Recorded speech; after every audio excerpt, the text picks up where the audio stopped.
Olá, seja bem-vindo ao novo episódio de A Ata Diurna, o podcast do Página 1, em que o Pedro Almeida Vieira e eu, Elizabeth Tavares, vamos aqui comentar, analisar alguns temas da atualidade. Neste novo episódio, Pedro, que temas é que temos hoje para analisar? Temos o tema de ontem do Página 1 sobre a ERC e a multa simbólica e incentivadora para se manter a promiscuidade dos grupos de mídia com empresas públicas ou entidades públicas e imaginemos nós o que é que será com as empresas privadas. Depois temos uma situação que não vamos abordar aqui no Página 1 no jornal, propriamente dita, que tem a ver com a decisão da França ter desistido de desencriptar as mensagens no âmbito de uma lei de combate ao narcotráfico. Depois temos aqui o caso da Spin Viva, ainda e sempre, e sobretudo sobre uma investigação do Observador relativamente a alguns dos documentos que alegadamente serão da Spin Viva, mas que deixam aqui algumas dúvidas e vamos um pouco refletir sobre aquilo que cabe ao jornalismo de investigação, quando faz investigação, tem que apresentar provas. E o quarto tema tem a ver com um segundo artigo de opinião do David Marçal, que é um bioquímico e divulgador de ciência, no jornal Público. A sua opinião diz que as vacinas não causam autismo e não são precisos mais estudos. E eu quero fazer aqui uns comentários sobre essa matéria. Portanto, vamos lá. Queres falar já sobre a ERC? O que é que suscita aquela decisão, aquela deliberação da ERC relativamente à promiscuidade entre grupos de média, nesse caso a empresa e o Ministério da Educação?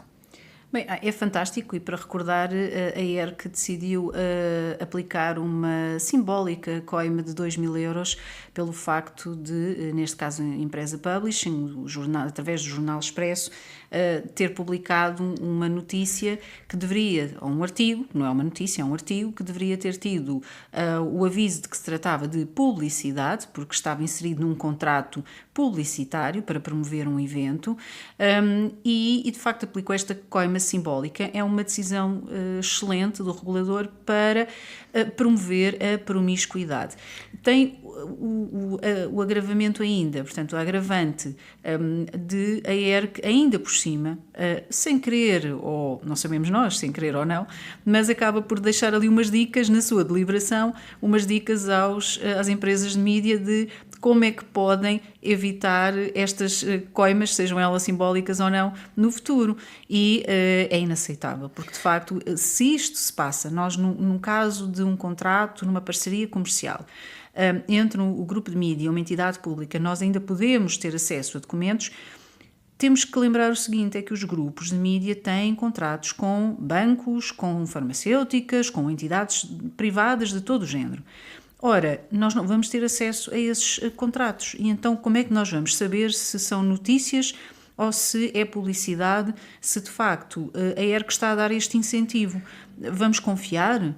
O leitor vai confiar? É que depois o problema é que hoje existem como cogumelos, nasceram como cogumelos projetos, chamados projetos especiais dentro dos grupos de mídia, e que depois não se consegue perceber bem porque não dizem expressamente que se trata de publicidade. Não, aliás, neste caso dos projetos expresso, são, e podem ser vistas quer online, quer na própria edição em papel, são basicamente uma, duas, às vezes três páginas inteiras em que aparece projeto expresso. São geralmente assinados por pessoas que se identificam como jornalistas.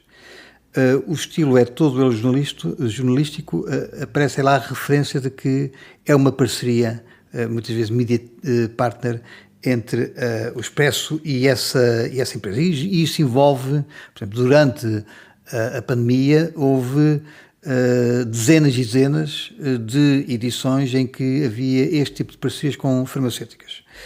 Para além da questão de se receber dinheiro, e no caso destes contratos que estamos a falar de contratos da ordem com entidades públicas, da ordem dos 29 mil, às vezes próximo de 20 mil, significa que se depois claramente aquilo nem sequer é identificado como publicidade e a ERC aplica no máximo 2 mil euros, quando não vai ver, como aconteceu, não vai ver os cadernos de encargos, para ver que está lá explícito que tem que haver o compromisso de escrever um artigo, significa que aquilo funciona quase como uma espécie de taxa de promiscuidade e, portanto, aquilo é um convite, efetivamente, para que as empresas de mídia continuem a fazer isso. Continuem a fazer e muitas delas vão deixar de cair na esparrela de explicitar no contrato que aquilo obrigatoriamente tem que se fazer uma notícia, mesmo que obviamente está implícito que vai ter que ser feita uma notícia. Não, e aqui há a questão de facto, primeiro, para que existe a ERC? Porque recorde-se também que esta deliberação surge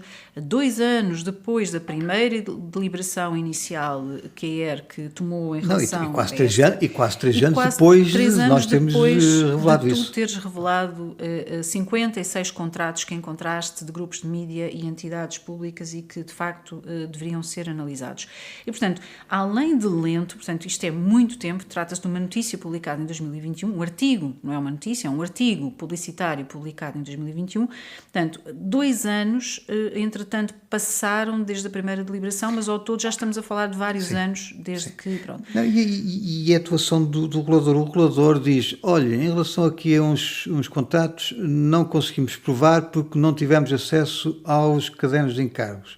É uma entidade reguladora, ela pode não só pedir, como exigir, quer à entidade, aos mídia, quer às próprias entidades públicas que enviem o caderno de encargos. Nós, por exemplo, página 1, no caso de um contrato em que a ERC diz que não teve acesso ao caderno de encargos, nós tínhamos pedido o caderno de encargos ao Instituto Nacional de Conservação da Natureza e Florestas e deram-nos, e o contrato está lá explícito a dizer que tinha que se escrever uma notícia num órgão de comunicação social do grupo de empresa Publishing. Aqui a questão é se não se deveria arrancar mesmo para algo que se calhar alguns consideram radical, mas que para mim é uma questão de bom senso e até para uma questão de credibilidade do jornalismo, que era os grupos de mídia serem obrigados a divulgar numa plataforma de transparência todos os contratos que tenham desta índole. E isso iria limpar todas as dúvidas que possam existir sempre que uma notícia saia num telejornal, sempre que uma notícia saia num jornal, nós podermos saber e os leitores poderem saber que ligações é que tem aquele grupo com aquela entidade naquele momento, porque se consegue ver os contratos que existem. Agora, há aqui uma outra questão que eu quero dizer, é que hoje em dia nenhuma empresa quer pagar a um grupo de mídia para publicar um artigo ou uma página em que diga que é publicidade. Claro. Portanto, eles querem enganar os leitores e que aquilo saia disfarçado de informação, escrito de preferência por um jornalista ou mesmo, por exemplo, através de entrevistas, como tu já detectaste, entrevistas feitas até por diretores que depois acabam por estar relacionados com contratos que estavam em vigor. E, portanto, isto é impossível. Isto é credibilidade do jornalismo, porque daqui a nada nós não sabemos se fulano A ou cicrano são entrevistados porque pagaram a entrevista. Claro, Porquê? Porque isso às vezes acontece. Eu já detectei situações de um contrato, por exemplo, com ordem dos Engenheiros do Norte, no Diário Notícias, em que depois vai saber e coincide com um contrato da ordem dos Engenheiros do Norte com o Diário Notícias. Eu penso que aqui o problema é o mesmo que há em outras situações. A opacidade... Portanto, imaginemos o que é naquilo que nós não conhecemos, designadamente com as empresas privadas. A opacidade aqui, de facto, é o grande inimigo e se houver transparência, aqui ninguém quer, eu acho que não é uma questão de desejar o mal ao outro, pelo contrário. Agora, o que os grupos de mídia estão a fazer é suicídio, porque Sim. Isto a prazo, e aliás já não é a prazo, atualmente o descrédito já é enorme. Há uma grande desconfiança. Por estudos enviesados que eles publicam publiquem a dizer que não, que há uma grande confiança. Nós vemos no dia-a-dia e no contacto com o público e com empresários em Portugal e com políticos até, sabemos bem que não há esse nível de credibilidade. E não pode, tem que haver aqui alguma, nem sequer é moralização, alguma criação de regras claras sobre que tem a ver também com questões de ética, que é, se há contratos entre o departamento de marketing e empresas públicas ou privadas, não há participação de jornalistas nem da direção. Não pode o diretor do Expresso andar, ou do Público, a fazer claro, moderações, a fazer de mestre de cerimónias de contratos comerciais de promoção de uma empresa. Não pode, ou de uma empresa ou do governo. Está, pronto. Só tem não pode. Por outro lado, se me permites, por outro lado, tem que haver regras sobre aquilo que são agora estes projetos especiais, o C-Studios, o Correio da Manhã, etc, que claramente não pode ser feito por jornalistas. E mais, não é dizer, como acontece muitas vezes, não aparece lá o nome assinado, não. Quem tiver esse tipo de conteúdos patrocinados não só tem claramente identificar que aquilo se trata de publicidade, como tem que ter definido quem são as pessoas não jornalistas que elaboram os textos, porque caso contrário, o que pode acontecer é, há um jornalista que faz o frete e não assina, e isso não é legítimo, porque um jornalista, assinando ou não assinando, não pode participar em conteúdos não jornalísticos. E conheço jornalistas que têm sido penalizados na sua carreira por recusarem participar nos grupos de mídia, de conferências ou de moderarem esse tipo de eventos, por exemplo. Em todo o caso, aqui isto só tem acontecido porque, de facto, a ERC não existe, não faz o seu trabalho. Não, ela existe exatamente para manter tudo como está. Pronto, ela existe exatamente para isso. E depois, de facto, temos aquela situação que é, as empresas não querem, essa circunstância que descreveste, as empresas não querem isso. As empresas querem é isto mesmo que os grupos de mídia lhes estão a permitir, com o aval e a autorização dos diretores das publicações, dos jornais, das televisões, e que é o seguinte, que é, as empresas querem ter jornalistas e pivôs famosos a fazerem entrevistas e reportagens e notícias que foram pagos, mas fazê-los de maneira a que não se perceba que aquilo foi pago. E, portanto, é isso que eles querem, é isso que eles estão a pagar. Agora, isto não pode continuar. Eles querem vender publicidade como se fossem notícias. Exatamente. Pronto. Bom, o sonho. Sim. Não, mas isso as pessoas depois começam a desconfiar porque os leitores não são pagos. Bom, segundo assunto, Elizabeth, fala-me lá desta, tu é que tens acompanhado mais isto, da questão da desencriptação das mensagens, designadamente no Signal. Aliás, até foi em França que foi detido o do Telegram, não é? Sim, basicamente aqui em França e na Europa, como sabemos, tem havido um enorme ataque, ou tentativas de ataque àquilo que são algumas liberdades fundamentais, incluindo a liberdade de expressão, a liberdade de imprensa, mas também a privacidade. E em França, no âmbito de um diploma, uma lei que visa reforçar os mecanismos e os poderes para o combate ao narcotráfico, portanto ao tráfico de drogas, estava a ser preparada, incluíam medidas que passavam por exemplo, as entidades como o Telegram ou a Signal, portanto operadores de serviços de mensagens encriptadas, serem obrigados a ter que desencriptar as comunicações e, de facto, permitir que as autoridades tivessem uma espécie de acesso a backdoors que seriam instaladas por esses operadores, portanto, no fundo, portas dos fundos, portas de acesso que as autoridades poderiam, a qualquer momento, entrar em conversas privadas, em grupos privados, no Signal, no Telegram e noutros operadores. Ora, essa proposta foi retirada, portanto, já não vai avançar, tal como também não vai avançar uma outra proposta que estava prevista e que era a possibilidade dos investigadores poderem ativar remotamente um dispositivo eletrónico fixo ou móvel, portanto, fosse como fosse, para conseguirem ter acesso às imagens e ao som, ou seja, poderem ativar à distância telemóveis, computadores, todo tipo de equipamentos que tenham a câmara ou microfone para poderem escutar e ver o que é que se estava a passar. Ora, isso era muito preocupante porque, de facto, os criminosos, se quiserem, sempre, mesmo antes do tempo da internet, se queriam comunicar, poderiam fazê-lo. Aqui o que esta lei iria permitir, sobretudo, e era o que já se antecipava, é que abria a porta a enormes abusos de relação à privacidade, porque os criminosos arranjam sempre forma de comunicar. Podem comprar um cartão anónimo de telemóvel, a comunicar à vontade, e portanto, um daqueles descartáveis ou outras formas, e não é necessário este tipo de situação. E, portanto, isto iria, sobretudo, abrir a porta para que a população fosse escutada e até, às vezes, sem motivo. E, portanto, seria algo que a própria Signal e a CEO da Signal já tinha dito e ameaçado que se estas medidas avançassem, esta lei fosse aprovada com estas propostas, que o Signal deixaria o território francês porque não iria pactuar com o desencriptar de mensagens, nem abrir a porta a que as autoridades pudessem aceder a mensagens, porque senão o seu serviço deixava de fazer sentido. Eu não tenho assim muito mais a acrescentar aquilo que tu disseste de forma brilhante. Mas Apenas sei o seguinte, que não gostarias de ser escutado desta forma. Não, exatamente. A questão aqui é que muitas vezes por boas razões fazem-se coisas muito más, não é?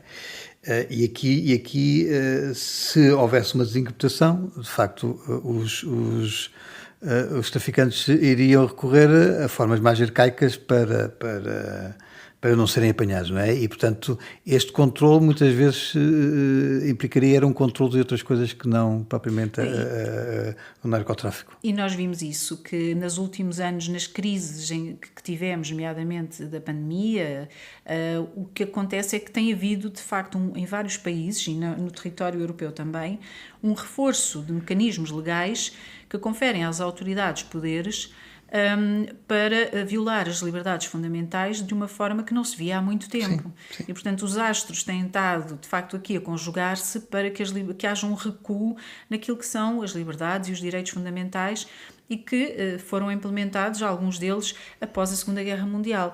E, portanto, é nessa medida que, obviamente, todos defendemos que haja um eficaz combate a todo o tipo de crimes, contudo, tem que haver sempre um equilíbrio e um respeito pelos direitos fundamentais dos cidadãos comuns. Bom, passemos ao terceiro tema, que tem a ver com uma investigação do Jornal Observador. Terá tido acesso a documentos da Spinum Viva que confirmarão que aquele tipo de trabalho foi mesmo feito pela empresa A Solverde e às outras empresas clientes da empresa da família de Luís Montenegro, incluindo aquela em que foi uma gasolineira, a cliente era uma gasolineira cujo filho será o candidato do PSD à Câmara de Braga e que é casado, por sua vez, com uma jurista que fez os serviços da Spinum Viva. Isto é uma história um bocadinho mal contada, porque a Spinum Viva tinha salários muito baixos, da ordem de 2.100 euros, se bem me recordo, quando fiz a análise das contas, e basicamente o dono da gasolineira pagou 194 mil euros à Spinum Viva, e depois a Spinum Viva terá, se calhar, pagado uns 20 mil ou coisas desse ano à nora do dono da gasolineira. Isto não bate muito certo. Também não bate muito certo uma coisa, que é mais um aviso sobre as práticas de investigação. Eu, pelo menos, e nós, pelo menos, no Página 1, quando fazemos uma investigação, ainda mais num jornal digital onde se pode meter tudo e mais alguma coisa, temos que provar e mostrar mesmo que tivemos acesso aos documentos. É muito curioso que as únicas provas que existem foi de que eles terão validado os documentos.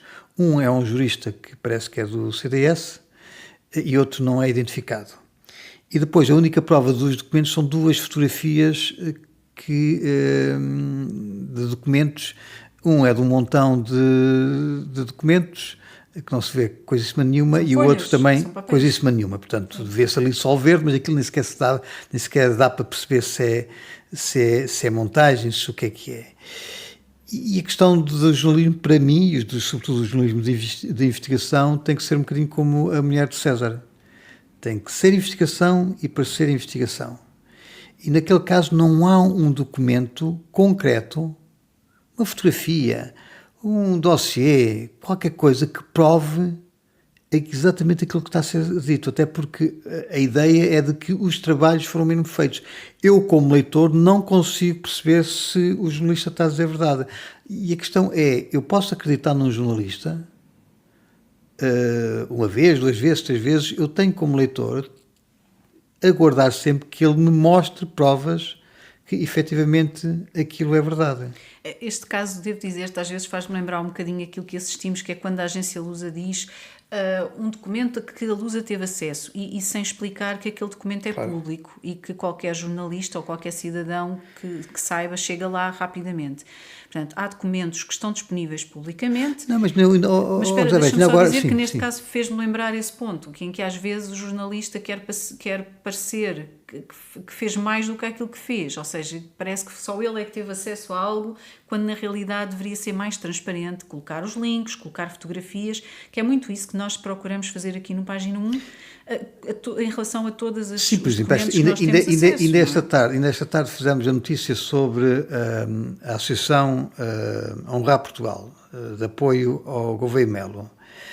E fomos consultar, porque é um documento público, sabemos onde é que ele poderia estar, e fomos e encontramos os estatutos, a Constituição da Associação. Mesmo assim, eu vi-me na obrigação de o colocar online, de fazer o download e depois colocá-lo no servidor do Página 1. Porque é isso que o leitor espera. O leitor não tem que acreditar piamente na veracidade do jornalista. O jornalista tem que ter a obrigação de dizer eu vi e ou a menos que haja uma razão extraordinária para não ceder os documentos, não é? Claro, e há casos. Mas num caso daqueles como os do Observador, que ainda por cima tentam limpar sim, nem que seja uma fotografia, suspeitas, eles têm que mostrar os documentos. Têm que mostrar os documentos. Sem dúvida. Eu acho que fica, para mim também é o que fica aqui a questão, é de facto, sem ver uma prova de que os documentos, do que é que está nos documentos, numa fotografia que seja exemplos, não é? Parcialmente, nós temos de ver. Sim, porque senão fica a dúvida. Sim, de contrário, não seria, se eles tivessem apresentado os documentos, não estávamos agora aqui a discutir sobre isso, sobre se aquilo é verídico ou não é verídico. Até para nós próprios interpretarmos sobre se efetivamente aquilo, onde é que está a prova que os serviços foram mesmo executados. Aliás, há casos destes que em breve iremos falar, que envolvem um banco onde nós pedimos exatamente, ao abrigo da lei do acesso aos documentos administrativos, muito provavelmente vamos ter que recorrer mais uma vez ao Tribunal Administrativo, para que uma determinada entidade prove que uma série de empresas contratadas executaram mesmo os trabalhos. Aquilo que nos foi enviado foi um conjunto de páginas que não provam coisíssima nenhuma, grande parte das quais completamente rasuradas de negro. Isto não é prova absolutamente nenhuma.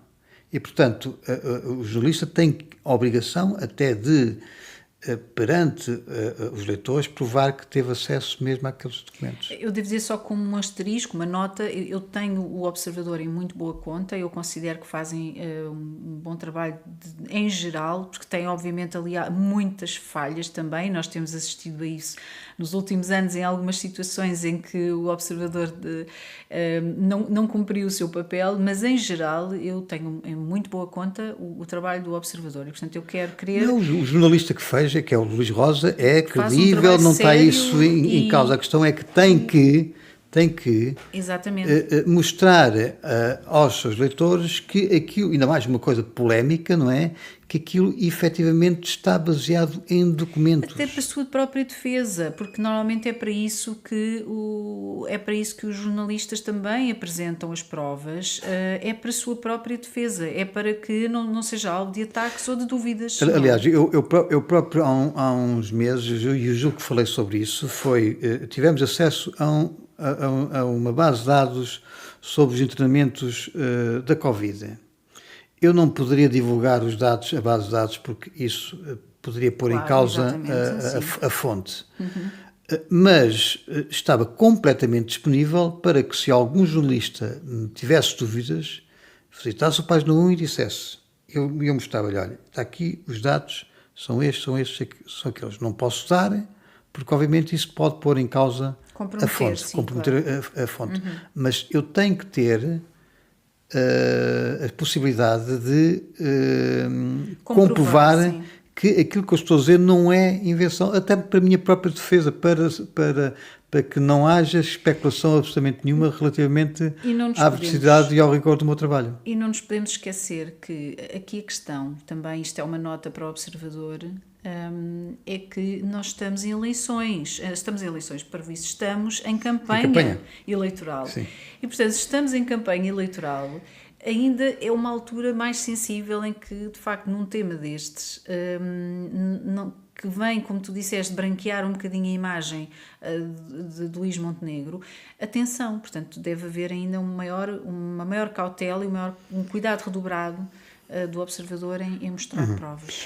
Bom, o quarto caso tem a ver com 2 artigos de opinião do David Marçal no Público, em que, a pretexto do surto de sarampo nos Estados Unidos e também da intenção do Robert Kennedy Jr. de analisar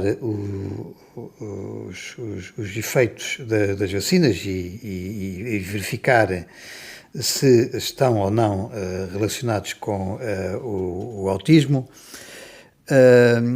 Eu queria falar de uma coisa que tem a ver com a resistência paradigmática, que é uma postura muitas vezes da comunidade científica de tentarem negar qualquer tipo de debate à volta de temas que estão aparentemente consolidados em termos científicos. Pronto. Mas antes disso, só falar uma coisa. Há efetivamente um surto de sarampo nos Estados Unidos. Neste momento haverá desde o início deste ano, 333 casos. São valores bastante baixos, se considerarmos, digamos, a situação a nível mundial. É uma situação que, em termos proporcionais, é menor do que aquela que nós tivemos, por exemplo, em Portugal no ano passado. Nós, no ano passado, entre 1 de janeiro e 5 de maio, tivemos 27 casos contabilizados. Isto, se ajustarmos à população dos Estados Unidos da América, estes 27 casos equivalem a 860 casos. Pronto. Portanto, temos que tentar integrar o que é que isto são 330, enquadrar o que é que são 330 casos. É importante também dizer que, pela evolução dos casos, há neste momento uma descida nos casos nas últimas semanas. Os casos começaram a subir ainda em janeiro. Portanto, não vamos culpar o Robert Kennedy Jr. pelo surto de sarampo, que é aparentemente aquilo que o David Marçal aponta. Por outro lado, também temos que ver o histórico. Nós já tivemos, desde praticamente o ano 2000, já não temos nos Estados Unidos e também cá em Portugal não temos surtos de sarampo. Já sabe que os surtos de sarampo geralmente atingem os não vacinados, ou seja, nós estamos a falar numa vacina que efetivamente é eficaz contra o sarampo. depois não estou aqui a falar sobre os efeitos, estou a falar que é eficaz contra o vírus do sarampo e, portanto, os casos de sarampo são geralmente quase 90%, quase 100% são de pessoas não vacinadas. Mas mais importante do que isto, tem a ver, sobretudo agora, com o segundo artigo do David Marçal, publicado hoje, dia 21, em que ele titula logo: "As vacinas não causam autismo e não são precisos mais estudos". Eu estremeço... Sim, só acabar esta primeira parte e depois da outra palavra, para depois continuar com alguns exemplos. A mim estremece-me quando um cientista diz: taxativamente, as vacinas não causam autismo e não são precisos mais estudos. Qualquer ciência que negue a existência de mais estudos não é ciência. Não é ciência, não é aceitável que um cientista diga: as vacinas não causam autismo e não são precisos mais estudos. Isto é anticiência. Pronto. Até porque há vários exemplos, imensos exemplos, de hoje, de origens de doenças que são... Não significa que tenha a ver com a questão da vacina do sarampo e do autismo. Não é, eu não estou sequer a dizer que eles causam. Estás a falar da questão... A questão aqui é que neste momento, nem é o consenso. A esmagadora maioria dos estudos não aponta para uma relação entre a vacinação e o autismo. A esmagadora maioria dos casos. Em alguns casos, uma minoria mesmo muito pequena, fala sobretudo sobre o uso de determinado tipo de aditivos, nomeadamente ao nível por exemplo, de alumínio. Eu estou a falar que é quase esmagadora a maioria, mas mesmo que fossem todos, era sempre importante nós, até com o tempo, com os métodos diagnósticos, com a melhoria tecnológica, chegarmos à conclusão de que, afinal, pode haver uma hipótese sobre isso. Sim, mas tu tens exemplos aqui de outras situações em que, de facto, a ciência parecia estar mais do que fechada e, portanto, não era preciso, como diz o David Marçal, mais estudos e, afinal, até era preciso. Não, assim... Ou deveriam ter. Eu posso dar vários exemplos. Por exemplo, a questão da úlcera péptica e da gastrite, que durante décadas foram sempre atribuídas exclusivamente ao stress, à dieta e ao excesso de secreção ácida, quando nos anos 80 dois investigadores australianos identificaram uma bactéria no estômago dos pacientes, a Helicobacter pylori, que foi completamente rejeitada pela chamada comunidade científica, não é? Porque havia a ideia de que era impossível que uma bactéria pudesse sobreviver no ambiente gástrico. Foi necessário que um dos investigadores, o Barry Marshall, ingerisse a própria bactéria para causar uma gastrite, portanto uma gastrite autoinduzida, para, depois disso, através de antibióticos, provar que de facto aquilo era uma infecção bacteriana. Com isso, em 2005, ou seja, 25 anos, ou quase 25 anos depois deles terem apontado primeiro essa hipótese, receberam o Prémio Nobel da Medicina. Mas não é só isso, também o papiloma, o vírus do papiloma humano e a sua relação com o cancro do colo do útero também foi, durante muitos anos, décadas, recusado, desde os anos 70. Os investigadores que postularam essa relação entre o HPV e o cancro cervical também receberam o Prémio Nobel da Medicina em 2008.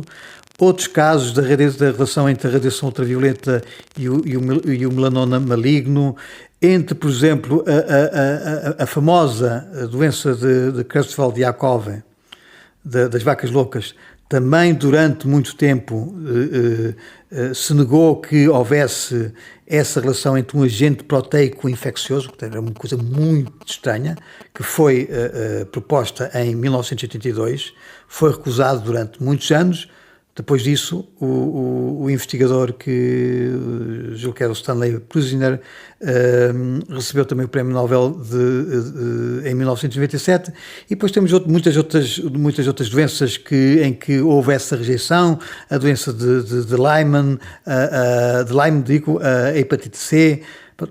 Há um conjunto de questões aqui, não significa que as dúvidas do Robert Kennedy tenham base científica. Mas não se deve parar de estudar. Não se deve parar de estudar e não se deve fazer, quer dizer, um divulgador de ciência. Eu tenho pena, porque se David Marçal não defende a investigação, então assim não pode ganhar o Prémio Nobel. Repito, eu teria esperança de ter mais um português um divulgador de ciência, repito isto muitas vezes, científico, que escreve as vacinas não causam autismo e não são precisos mais estudos, não é um bom divulgador de ciência. A ciência deve necessariamente estar sempre a pôr-se em xeque. Sempre.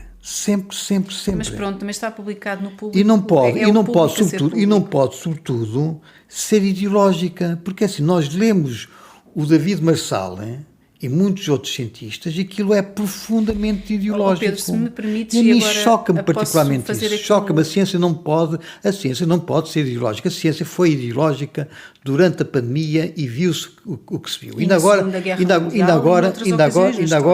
hoje de manhã estávamos a ver um estudo em Peer Review do Ioannidis, em que participou o Ioannidis e até uma investigadora portuguesa. Não vamos revelar porque vamos entrevistá-la muito provavelmente. E tem a ver exatamente com análises que foram feitas pelo Instituto Koch durante a pandemia sobre as medidas não farmacológicas, nomeadamente a questão das máscaras, de encerramento de escolas, etc.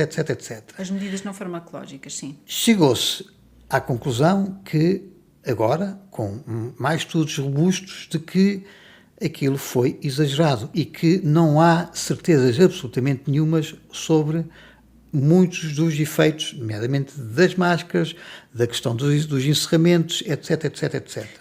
E que os únicos fatores que alteraram a RT de alguma forma foram dois. Foram as vacinas, independentemente dos efeitos, e independentemente também de que aquilo tem um efeito de curta duração, portanto foram as vacinas e foram a sazonalidade.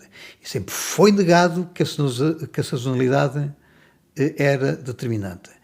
E, portanto, quando vemos a ciência a ter leituras ideológicas, a ter leituras políticas, está o caso estragado. Portanto, o David Marçal, que deixe de dizer disparates, que deixe de fazer divulgação de má ciência, que é aquilo que está a acontecer, infelizmente.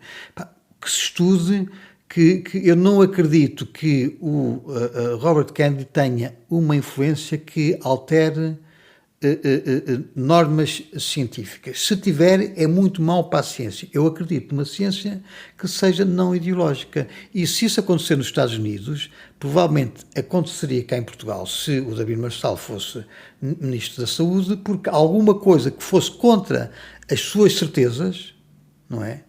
Era censurado.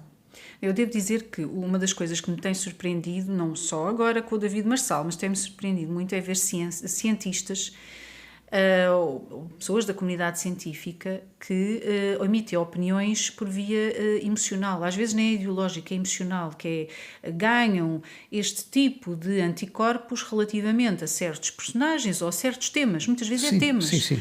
E aquilo eu às vezes nem vejo como ideológico, é emocional, aquilo faz ali um trigger, não é? Parece que se clica num botão e eles deixam de pensar, deixam de ser cientistas, deixam de raciocinar, deixam a lógica e entram ali num nível emocional de raiva, de zanga e depois é só disparates. Até porque aquilo que eu conheço de algumas das contestações do Robert Kennedy não é das vacinas em si, é de alguns dos recipientes, aditivos e recipientes das vacinas.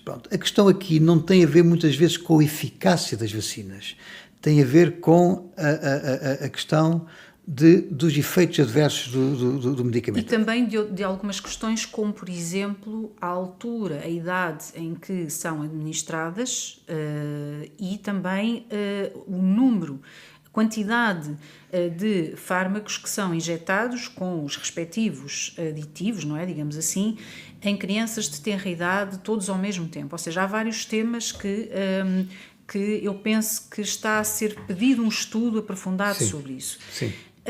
Isso não quer dizer que se vá alterar seja o que for, isso apenas quer dizer que se quer investigar. Ora, o que me choca é ver cientistas que dizem que não é preciso investigar, e, portanto, mas não é preciso investigar, não é por A, B ou C, é porque dizem, não, isto é assim, está fixado na pedra e a pedra fica ali, do que eu me lembro, o que fica fixado na pedra é religião. E, portanto, se está fixado na pedra, não é alterado, é religião, não é ciência. Sim. Mas dizer isto, eu que sou jornalista, ter que dizer isto, até é um bocadinho absurdo, porque deveria ser o David Marçal a dizê-lo, e não eu, mas ou outras pessoas, não é? Portanto, e há aqui uma coisa também que é a seguinte, quer dizer, ele faz aqui uma afirmação que é grave, diz assim, apesar disso, Robert Kennedy Jr. não recomenda inequivocamente a vacinação, tem a ver com a questão dos surtos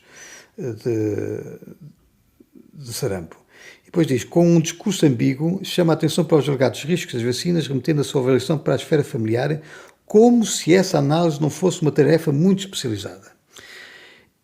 Isto faz-me lembrar um bocado a situação de que nós não temos poder de decidir sobre quais são os tratamentos ou até as atitudes que nós no cotidiano usamos. Quer dizer, a minha questão é, ele diz assim, bom, como isto é um assunto muito importante, não cabe à esfera pessoal definir. Portanto, chegaríamos à conclusão de que, como a vida alcoólica, como as bebidas alcoólicas provocam um conjunto vasto de doenças, vamos abominar todas as bebidas alcoólicas. O tabaco, a mesma coisa. Tratamentos, o médico diz que você vai ter que ter este tratamento, você nem pia. Então, estamos a falar de facto de, nos últimos anos, temos assistido a um mas aumento Sim, mas o problema aqui tem a ver com a questão, a ciência e a medicina deve convencer, não deve vencer, não se deve impor. Mas aí disseste algo importante que é ideológico, e nos últimos anos percebemos, eu pelo menos penso que tu também, que existe uma boa parte da população que ainda tem um bocadinho aquela costela da ditadura e que nós vimos pequenos autoritários e temos vindo esta questão do autoritarismo a impor-se, que é a noção de que, por exemplo, nós tivemos denunciantes, nós tivemos incentivos públicos em anúncios para as pessoas denunciarem vizinhos, denunciarem familiares, por amor de Deus. Nós estamos num nível em que se criou uma cultura e uma mentalidade de estes pequenos autoritários e, de facto, temos que admitir que nós temos na população portuguesa pessoas com costela ainda de ditadura. Temos. Não sei do que é que têm medo. Eu pessoalmente, sou adepta do respeito pelas liberdades fundamentais, pelos direitos humanos, que foram instituídos, muitos deles após as atrocidades cometidas na Segunda Guerra Mundial. E sou adepta disso, e portanto, e isso vale não só para outros países, como para a Europa, incluindo Portugal. E, portanto, as liberdades fundamentais para mim são cruciais e ser dono do meu próprio corpo é uma liberdade fundamental. Não há nada, não há preço que acabe por compensar a pessoa ser obrigada, a ser forçada. Mas a questão aqui é a ciência... Só uma nota, sim. E que se é válido, por exemplo, quem defende a questão da interrupção voluntária da gravidez, fala-se muito às vezes nessa questão, que é my body, my choice. Para uma coisa deve ser my body, my choice para tudo. Sim. É uma liberdade e um direito fundamental, sobretudo.